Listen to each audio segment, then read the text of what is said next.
Okay, so hi everyone. I am Dongheui Lee from the Technical University of Munich and also German Aerospace Center at DLR. Today I will talk about the variable impedance learning and adaptation for interaction tasks. So I think, for the interaction tasks, now the impedance control has become a standard because it allows more compliant behavior. It behaves like a spring damper system. It provides more robust behavior when there is uncertainties about the context situations. And why variable impedance control now? Variable impedance control might be useful because there might be different impedance behavior might be needed or required or preferred for the different contact environment or task context. So we'll talk about a lot in this talk, variable impedance, robotic skills. And in our lab, so human-centered assist robotics, regarding this variable impedance robotics skills, we work some parts about the learning part and control. So let me start to share a bit of our ideas in these two areas, learning and control. First, let me start with the learning part. So we will try to learn this, what would be the desired variable impedance behavior in the context of learning from the demonstration framework. And I will provide maybe three different ideas.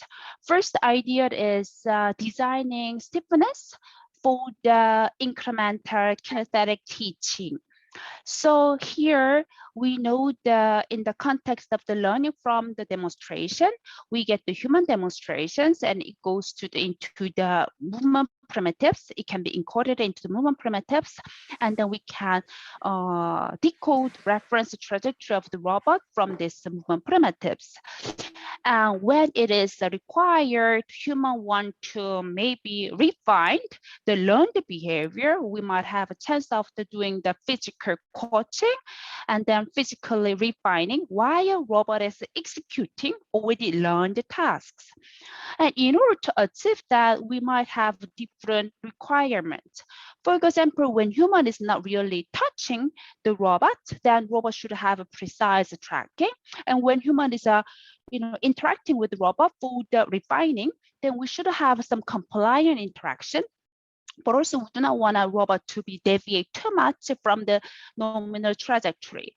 In order to achieve all these different requirements, we designed impedance control such that we have a kind of varying and also non-linear stiffness behavior, which is shown as here. So around the nominal trajectory, we have some high stiffness, and then around some ranges, we have a compliant area. And also again, it kind of prohibits from the too much deviation.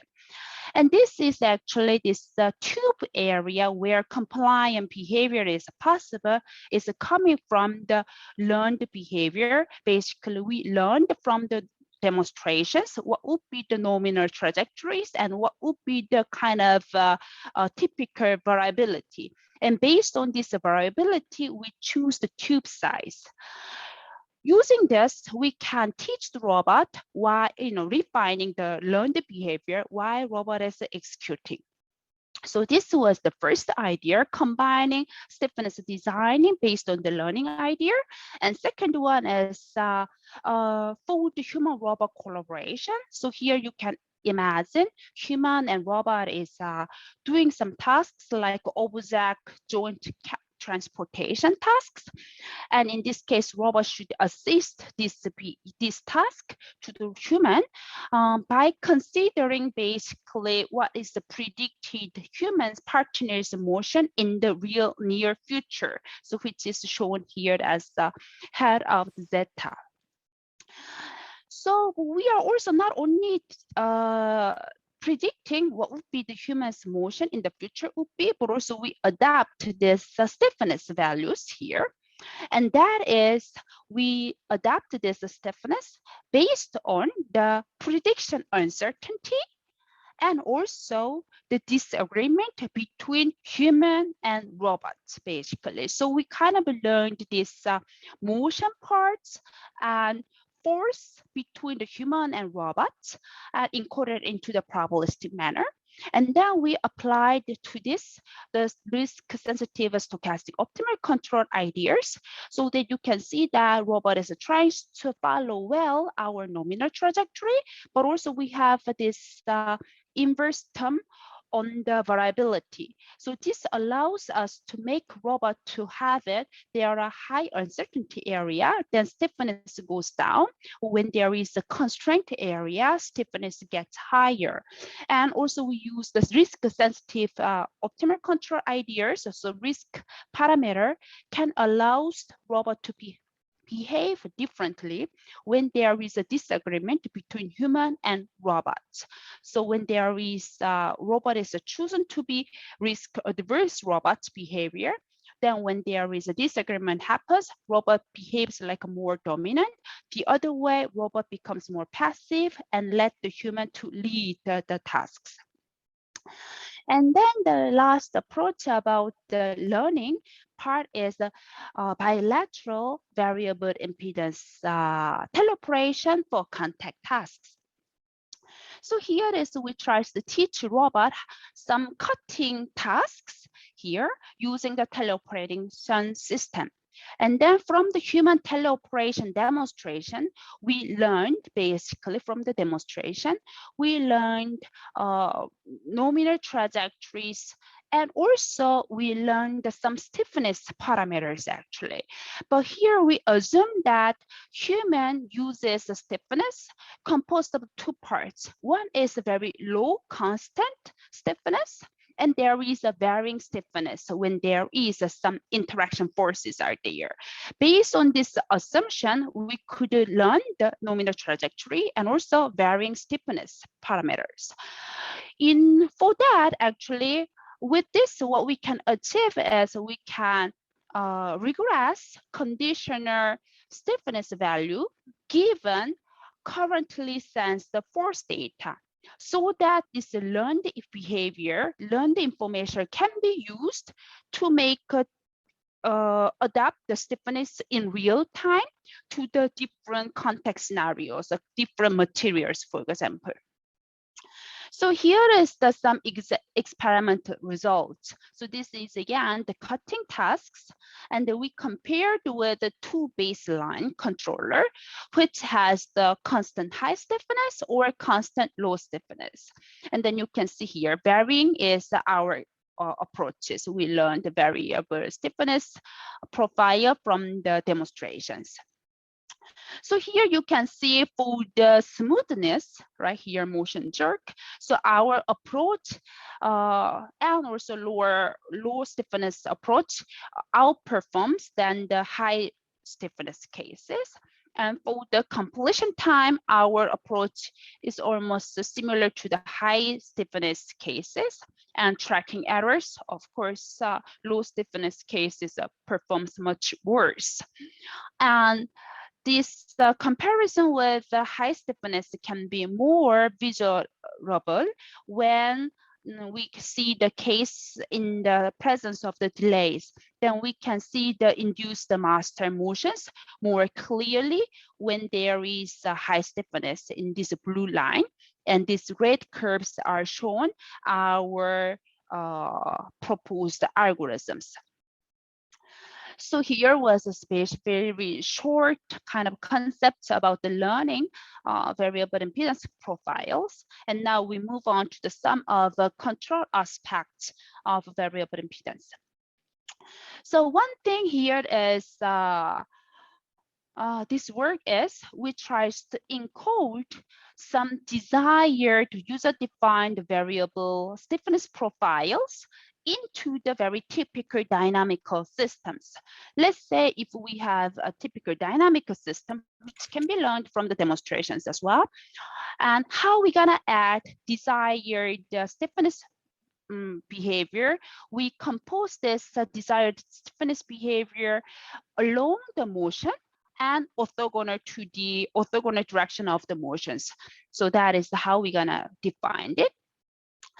And from this, basically, of course, we are using dynamical system. It guarantees the convergence, and then having this desired stiffness, we might have a bit better enhanced adaptation or interaction compliant behavior in under the disturbances cases.